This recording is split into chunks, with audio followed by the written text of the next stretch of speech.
I never thought I'd end up in bed with a preacher. But here we are. And no, this isn't a metaphor or some steamy dream. It happened, it was real, and it was very, very sinful. Let me take you back. I live in a small town, the kind where everyone knows everyone else's business, but smiles and pretends otherwise. We've got one grocery store, 2 bars, and of course, one little white church, with creaky pews and a bell that rings too damn early every Sunday. I wasn't much of a churchgoer, but that morning I was curious. We were getting a new preacher, and the town was buzzing. I expected the usual, an old man with silver hair, a raspy voice, and sermons about burning in hell for wearing lip gloss. But when she walked up to the pulpit, I forgot how to breathe. She wasn't what I expected. Tall, poised, calm confidence radiating from her. Long dark hair pinned neatly, a crisp white blouse that hugged her chest, in a way that made me forget every hymn I'd ever heard. I stared at her mouth as she spoke about grace, and felt a guilty heat creep down my spine. And when she caught me looking, smiled, just the smallest smirk. I didn't hear another word of her sermon. After the service, I lingered awkwardly in the foyer, pretending to study the bulletin board while watching her. She moved through the crowd with warm smiles and soft handshakes, like someone who didn't belong in a town this dusty, but was here anyway. When I finally got close, I blurted out something dumb. "Nice sermon. I liked the part about forgiveness." She looked straight into my eyes and said, "I'm glad it spoke to you. Forgiveness is important, especially when temptation hits hard." My heart skipped. Did she know? That was the start. I started going to church every Sunday. Front row, lips glossed, legs shaved, skirts tighter and shorter than ever. She never said anything, but when I crossed my legs, I saw her glance. And every time she spoke of temptation, her eyes lingered just a second too long on me. Then I saw the sign-up sheet in the foyer. Volunteers needed to organize the church storage room. Wednesday, 7 p.m. Guess who signed up first? That night, I showed up in jeans and a tight tank top, just casual enough to pretend I didn't try. She was already there, sorting hymnals. "Glad you came," she said. "Me too," I replied. And I meant it. We worked side by side, pretending to focus on dusty boxes while the room pulsed with tension. I bent over to pick something up, and I swear I felt her eyes on me. When I stood and turned, she didn't even look away. She just said, "You like stirring trouble, don't you?" I froze. She stepped closer. I could feel her breath on my neck. "I've seen how you look at me every Sunday." I swallowed hard. "And what if I said you're not the only one?" Her smirk widened, but then, just as suddenly, she stepped back. "We should finish up," she said, all business again. That night, I lay in bed replaying it all. Her voice, her closeness, her eyes. My body was on fire with need. From that moment on, I was obsessed. She hadn't kissed me, hadn't touched me, not really. But I knew. I knew she wanted it too. And I wasn't good at waiting. I volunteered for everything, bake sales, painting the church fence, even Bible study. Just to be near her. I'd watch her lips wrap around her iced coffee straw, her skirt riding just a little high as she crossed her legs. One night, everyone had gone home but her. I pretended to forget my keys just for an excuse to stay. "You forgot your keys again," she said. "Maybe I just wanted to see you." She didn't smile this time. She stepped closer. "You think I haven't noticed?" she whispered. "You wear those little skirts, bat your lashes, always first to volunteer." I reached out and touched her wrist. She didn't pull away. "If I start something with you," she said, voice shaking, I won't be able to stop. I leaned in. Then don't stop. But she did. She stepped back. Go home, she said. That night, I couldn't sleep. Her voice haunted me. If I start, I won't stop. My body ached for her. The next Sunday, she preached about self-control. I nearly laughed. Her eyes kept flicking to me like she was losing control herself. After service, she asked me to help clean the back office. We were alone again. She brushed my hand. We both froze. I looked up. She looked hungry. Our lips nearly touched. Don't make me do this, she whispered. Then let me, I whispered back.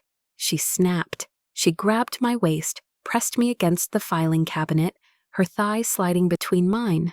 Her breath was hot on my neck. Her hands gripped me, her blouse unbuttoned, black lace underneath. You're playing with fire, she growled. Then burn me. We moved together in the dark, like nothing else mattered. My body gave in, shaking, gasping, lost. When she pulled away, forehead to mine, she whispered, I'm going to hell. Then I'll see you there. After that, everything changed. She didn't avoid me anymore. She texted, she called, she invited me over. And I knew I never wanted to be saved. She was gone again. But this time, the silence didn't ache the same. It settled in me, not like a wound, but like a scar, something I could run my fingers over in the dark and remember what it meant to be wanted like that. Even if just for a little while. Days passed, then weeks. She didn't write again.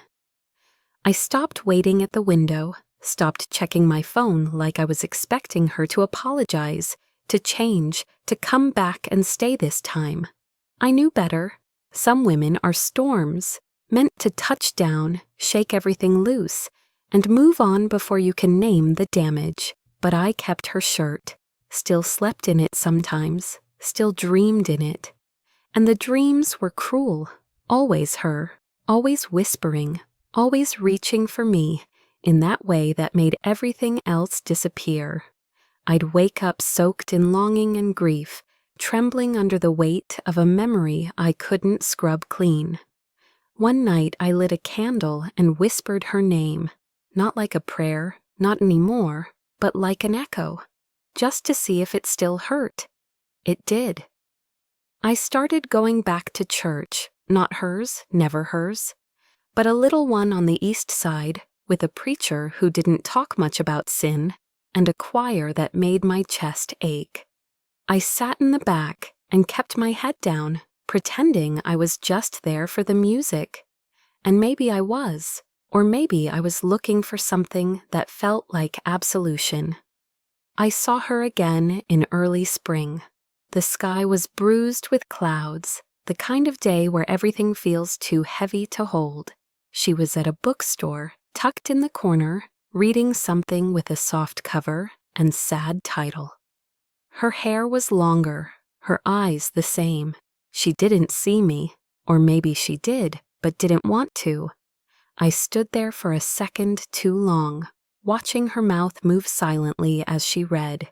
I thought about walking over, saying something easy like hi or how's your faith, or do you still dream about me? But I didn't, because I knew how that story ended. So I turned and walked out, the bell above the door ringing like a final note. And maybe that was the real goodbye, not the soft moan against my neck, not the silk or the sweat or the goodbye without words, but the silence of not reaching out when you finally could. Still, some nights I light a candle, still wear her shirt when I need to feel brave. And sometimes, just sometimes, I wonder if she ever walks past my building, heart heavy, and thinks maybe she's still waiting.